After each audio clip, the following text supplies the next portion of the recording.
咁啊好高興咧，今日咧大家咧參加我哋呢個整理收納嘅工作坊。就咩人咧好容易咧屋企會多咗好多嘢啊？咩原因咧？第一，有啲人咧佢好完美嘅，佢好想咧嗰件事情咧會喺最完美嘅情況下完成，咁咧所以咧會揾一個最好嘅時刻。咁咧，所以就會拖到最後1分鐘啦。咁但係我哋都好忙噶嘛，咁咧去到最後1分鐘嘅時候咧，又唔得閒嚇。咁另外一種咧就係節省啦，節省啊就係其實咧呢啲嘢都好難得可以買到翻嚟嘅喎。咁咧如果佢仲用得嘅時候就唔要，咁係咪好嘥咧？咁仲有一種咧就係啦，憂慮係咩啊？哇！真係我好需要用嗰陣時，大家記唔記得呢類咪成日打風落大雨嘅？有冇人屋企個窗咧滲水㗎？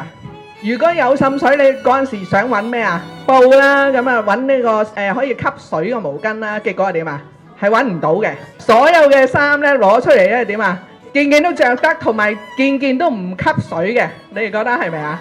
咁喺咁嘅情況下咧，我哋咧就會即係點啊？為咗預備將來有個需要咧，我而家就唔好隨便去處理啲物品啦，等佢擺喺度，以備急時之需。如果我哋咧想去整理之前咧冇一個目標咧，我哋就好容易喺唔同嘅狀況下咧就放棄咗我哋呢個諗法㗎啦。所以目標係好重要嘅。